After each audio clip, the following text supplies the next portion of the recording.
So I'll call the East Lyme the special meeting to order. Do we do the pledge now, or should we wait till the? Let's do it now. While we're all standing, we'll do the Pledge of Allegiance. I pledge allegiance to the flag of the United States of America and to the republic for which it stands, one nation, under God, indivisible, with liberty and justice for all. He's taking up where I left off. Yeah. And I'm in talking between all both the of time them. about this, by the way.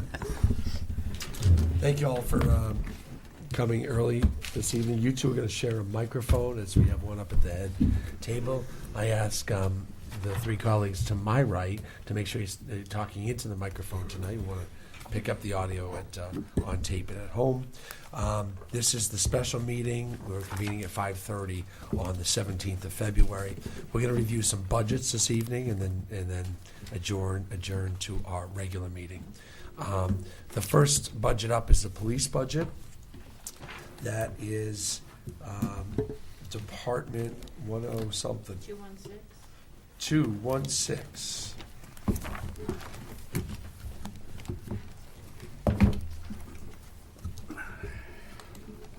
Thank you. Okay. Sergeant Masick is one of our sergeants, and with all the turnover we've had over at the police department, meaning Bill Blanchett has departed, we have a new fellow in here now, resident state trooper McDermott. But Sergeant Masick is going to go through the budget with us. So, hi. Good evening. Good evening. You're our first budget of the year. We are, Standing. I don't know if that's a good thing or a bad thing, or if we'll spare you or not. You can give us a brief overlay of the land, if you will, of some changes that have come up. You might want to point out some of the things in your narrative, some of the larger increases or even decreases, why they've changed, and then we'll have some questions for you, and then I know you have something else to present tonight. Yes, sir.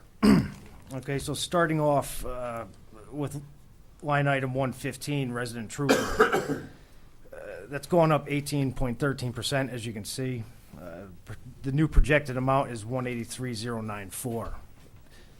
177 was brought down. That does not include the overtime, so we could potentially be looking at 190,000 with added overtime, which is not presented here in this line item. So the towns are now realizing that increase from the state. We're now looking at the town being 85% of the pay and the state affording the 15. If we look at the present status of our state finances, when the governor delivered the state of state last week, obviously there's a large crunch that the state's going to realize, and I think we are honestly soon projected to be responsible for 100% of the resident trooper program. It's heading that way. So that's where we're realizing that large increase there is we're taking on the 85% this coming up fiscal. Going down to, let's see, line 511, police officers, that's the main salary line.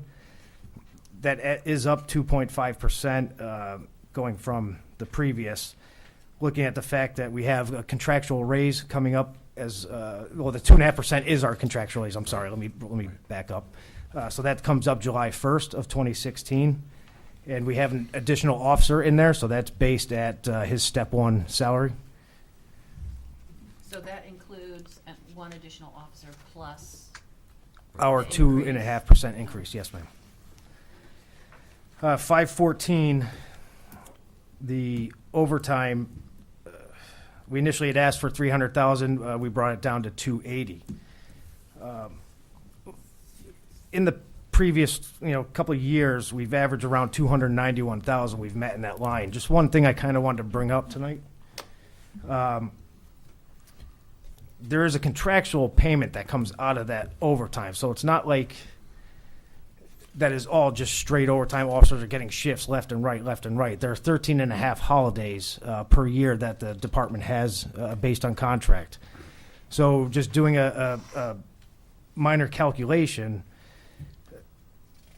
say at 49.41, the officer's salary, you've got, say, contractually you have to have 3 officers on per shift. So out of those 13 and a half days, you have 9 officers on each one of those days. We're coming up with basically $57,000 line. So really bringing that down to $222,000 operating overtime budget. So almost $60,000 of that Is a contractual agreement. obligation, part of our Correct. contract. Yes. Because of the double time that we pay or whatever the contract is for holidays. Right. I'll also go up to the resident state trooper. Okay. We paid more than we're paying more than $155,000 right now this year. But the difference came out of contingency because we weren't sure if the state was going to come up with an increase in our costs for the resident state trooper. They did, in fact. We had put it in a contingency at the time. So we are indeed paying right now, I believe, $183,000 in this year's contract. Is that true? No, it's in the Rough. 170,000. 170,000 range. So this would include the overtime. No, this is and the benefits. projection for next fiscal year, the 183,094 Okay. without the overtime. Okay. This year it's in the 170 range. Okay. And are we responsible for all the, I should get on the microphone. are we responsible for all the benefit costs as well? Yes. 100%? And pension costs? That's all included in So- the fringe. We foot the whole bill, That's correct. the town, not me personally, fortunately. Thank you.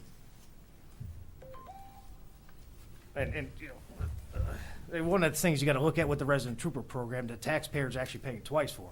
You're paying your state tax that goes to the state, and then they're again paying their town tax, which pays for that. So,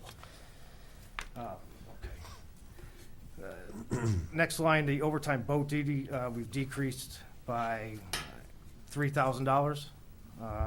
We haven't spent up to that, so that was a little bit of cut we could realize. 516 longevity shift differential stipend. We've always been under $10,000 mark, so we've cut back, made a cut there of 1,000.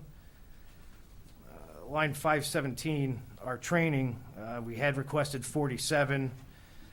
Last year, actual expense was 33,171, so we figured there was a little bit of room. Underneath that, though, the reason there was such a large increase is the Police Officer Standard Training Council post the academy. As officers are, every 3 years, 60 hours they need for certification. Traditionally, the academy did not charge us, the officers of the town, for courses they had to attend to help maintain those 60 hours. Again, with budget cuts and all the state departments hitting, Post now has to start charging a tuition cost for an individual officer to attend a class. So that could range anywhere from $50 per officer. Some courses, as of course they are longer in time, could be $100, $150 with a maximum cap at $200 per officer for an individual training that could last for, say, up to 2 weeks. I believe that cost helps Post offset bringing up an instructor from, say, Florida, where a majority of them are flown in from, pays for their hotel, airfare, that whole thing. So that's part of the major increase that we're seeing because we are statutorily obligated for these officers to maintain those credit hours, and we're now being charged for them where we were not being charged. I realize with staffing issues, it might not always be possible, but do we look at training people concurrently? I mean, would we get a break from Post if instead of training one officer at a time, we sent 3 if they're having to fly somebody in? That's only one lot of expenses for them. No, they look at it as individual officer. What we have done to try to offset some of the cost is bringing some of those trainers down to the East Lyme Police Department using our training room and having them conduct the training there. So doing a few officers here. Right, but what we can do Yeah. is we would not have to pay the cost. As being the host department, the other towns that would send their officers would say pay for it. We would actually get the Yeah, benefit. I'm just looking at, if particularly in light of the things that other towns are going to have to do, if there were some way we could consolidate the training and Regionalize reduce it. the cost to the town.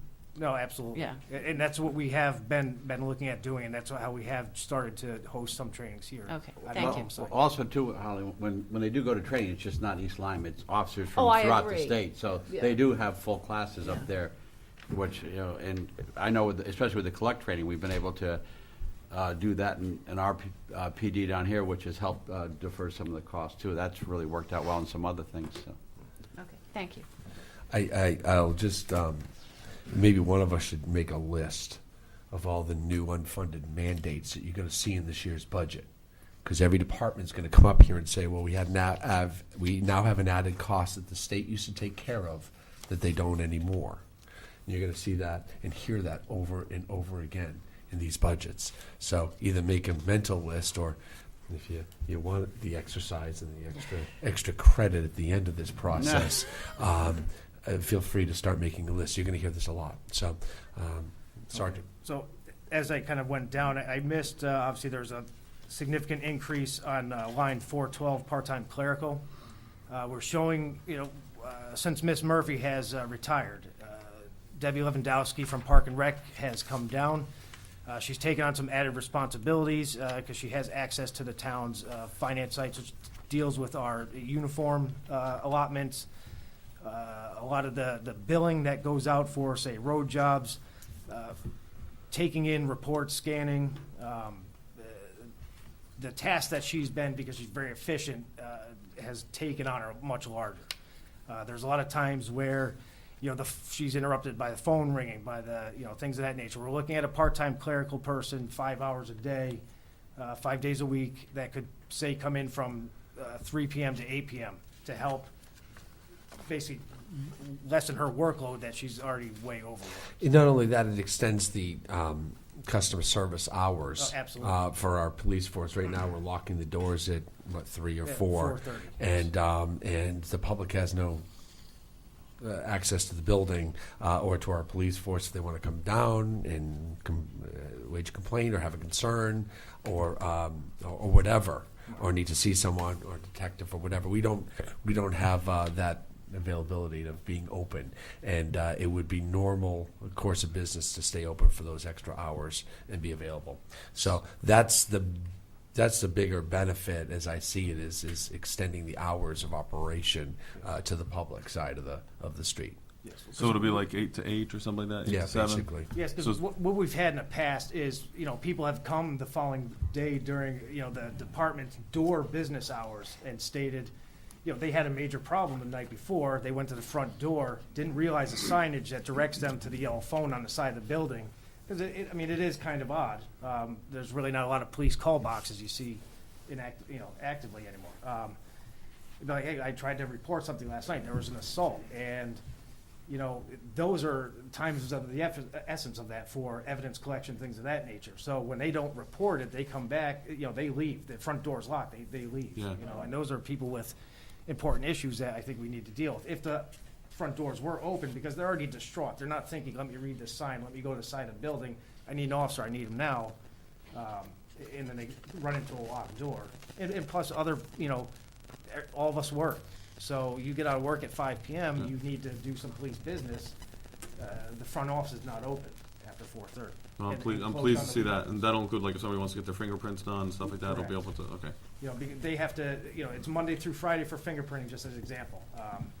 We do it at shift change, 8 a.m., 4 p.m. And if you can't get there during those hours because of some other obligation, whether it's work or personal, you've got to dictate. So it'd be nice to have, a few extra lobby hours open to accommodate those people. You also have a force of 24 officers and 1 admin in that whole building, so think about that. Okay, so there's a lot of paperwork running around that building, so this will just alleviate some of that. We're a big force now. We're not the Niantic East Lyme of 25 years ago. We're a force of 24 plus the resident state trooper, or the resident state trooper plus 24. Well, actually, it's 22. And 1 admin, and that half will make a big difference. So let's carry on. All right.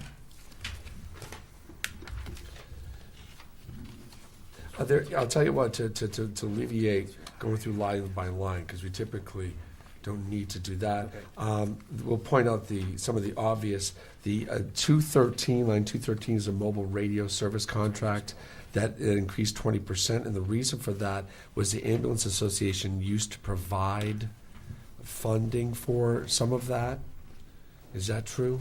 Was that That is my true. recollection. That is no longer being offered, and there'll be more conversation about that in other budgets. So the police have been picking that up on their own, so that's the radio service contract. There's also an Radio increase maintenance. in the computer system. It used to charge $340 per car. It's now up to $400 or $420 per car at 10 cars. And also, there's a service contract to maintain the computer system in the cars, which basically generates our computer-aided dispatch, which comes up from ELC in the vehicle, and then also the software that allows us to run licenses, license plates, all that. So, like everybody else, they've gone up in their prices, so which increases our line and that item there. And training supplies have increased on your second page. Is that just ammunition costs, which are increasing? Yes, there are the two main things, and ammunition has gone up since both, wars in Iraq and Afghanistan. It's very hard to get ammo. With the ammo we order, basically when we put an order this year, we're not getting that ammunition till the following year. It's just because, and again, they've gone up again 40%. So just over the past few years, I mean, honestly, you could look at it's almost 100% increase that the ammunition side of the world has gone up. So again, this year, by calling in and getting quotes, it is now our basic ordering, as far as cases go, the same cost last year is up 40%.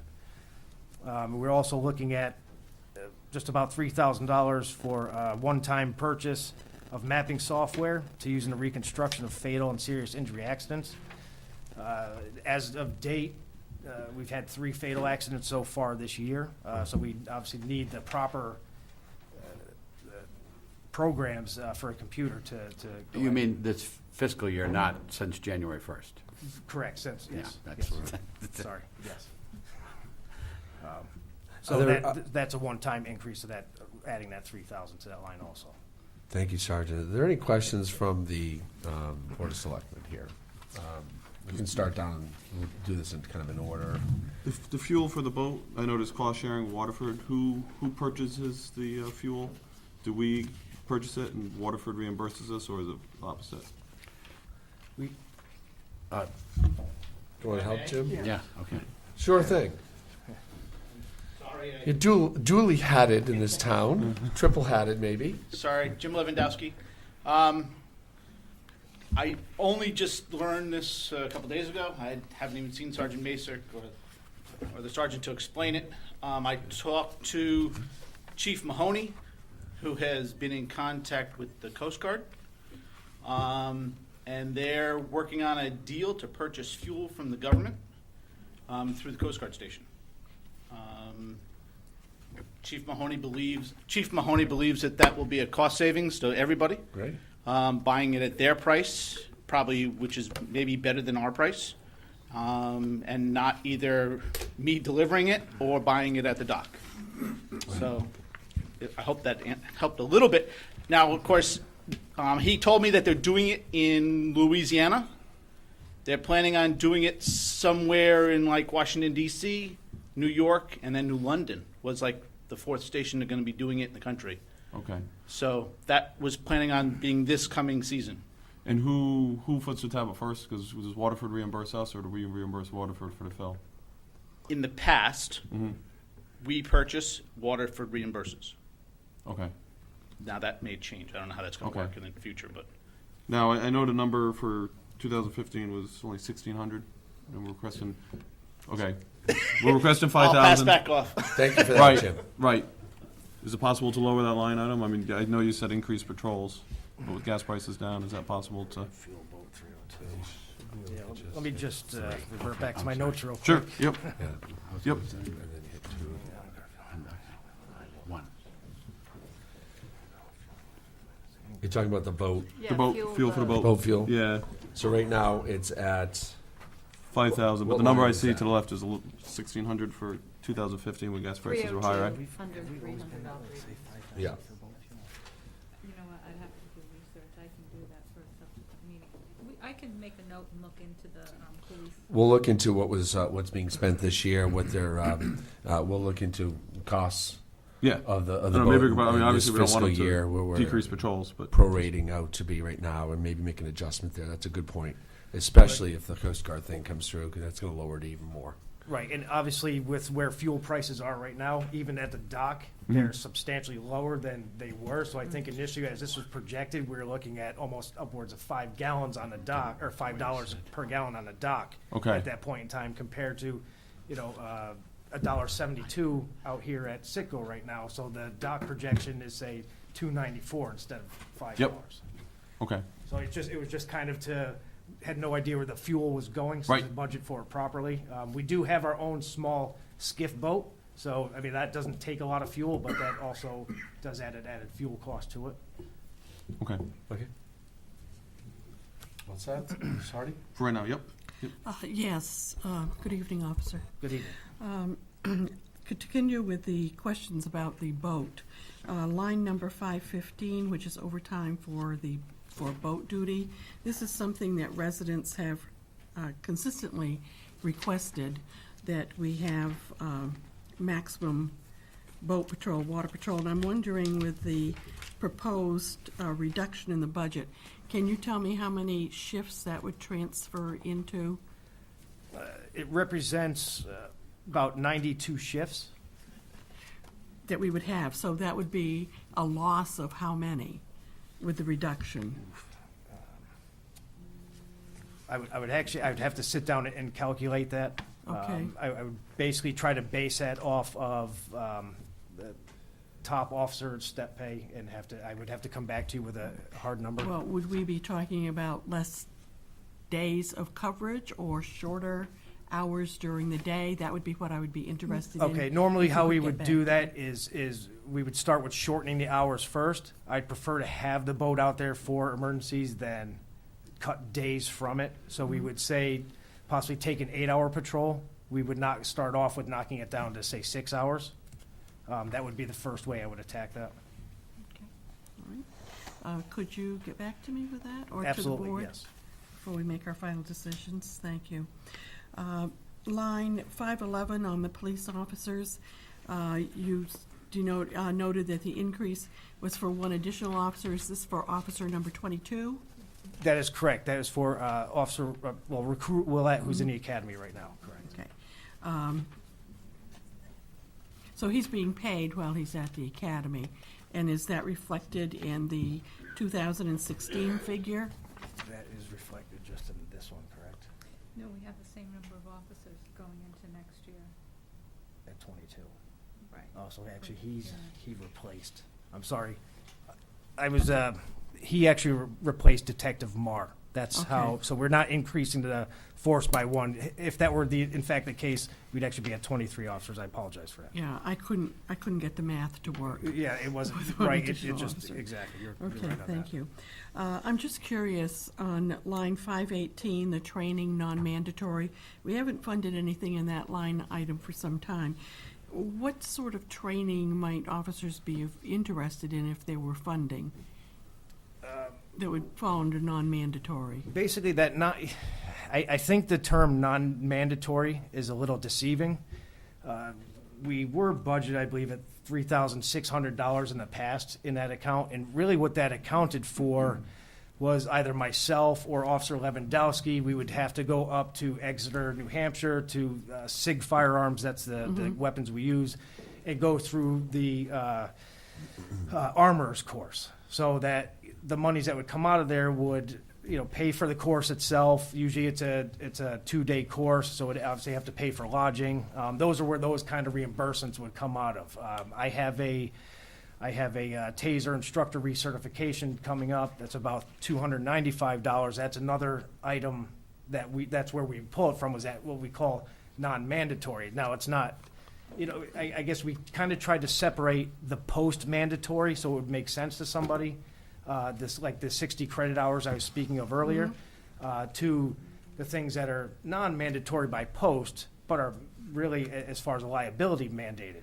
We need to have active armorers that are within certification. We need to have, certified officers for the TASER to continue to have our line officers certified on the TASER use. So really that initial 3,600 that was in there took care of those type of trainings. So is that money now reflected in line 517? That is correct. Direct. And that also reflects a decrease over last year. Are you comfortable with that? Well, never comfortable with a decrease of any kind. Well, I want to more make is always better. I want to make sure that everybody that needs to be certified, that we have the funding for that. I believe at the current projected request, the 42,964, I believe we can get everything done with that amount right there. I don't see that I would have to come back and ask for it. So I would say I'm comfortable, I guess, with that small cut. All right, thank you. If I could just add one thing about the training, just while we're on it. For those of you that I haven't met yet, Jeff McDermott, the resident trooper, and nice to meet you. Just in regards to training, I know there's mandatory and non-mandatory, but a lot of the training that these officers do is essential for professionalism, leadership, supervisory skills, and delivering a better product to the citizens of East Lyme. So while it may not be part of their 60 hours that they have to do, some of the stuff is still very essential for them to be better police officers, to grow as police officers, and ultimately deliver a better service to the town. So I don't know if that was stressed enough there, but training is crucial, and it changes all the time. And especially with today's day and age and social media being out there, there's new avenues and aspects that law enforcement officers every day have to better themselves in, and that comes out of that training line. So I just wanted to, address that's that, why- just so we don't see Yeah, any That's why I cuts in that. inquired about the non-mandatory. Yes, ma'am. Right, and that's with, Thank you. I mean, kind of with that non-mandatory being put in there, that 3,600, taking that off the top to cover those few things. I mean, there are a lot of trainings that we actually have not received that are OSHA required. So, i.e., bloodborne pathogens, a lot, because all those things are paid for out of here. This is where the overtime comes out of. If I may, on the training, a few years back, we rolled it all into one account for payroll purposes. So all of the training, we zeroed out the 518 and just budgeted all the training for this department in the 517 account. So you know what I'm going to say, right? Let's get Pardon? rid of that line next year. We'll So, delete it, yes. when there's a zero, we should delete that line. Because in my So opinion, there's if a- it leads to a better trained officer I would, that is certified, then that's mandatory. I would love to keep the 47,000. There's no question there, just to make sure that we are, covering every bit of training that we do have. Again, there are some OSHA things that we are definitely not up to speed on yet. We have to get those trainings in. And again, it always boils down to, well, it's going to cost the 4 hours. So do we have the money to do it? Well, I think that this board needs to make certain that you do Okay. have the money, particularly with OSHA. Yes. So if you feel that this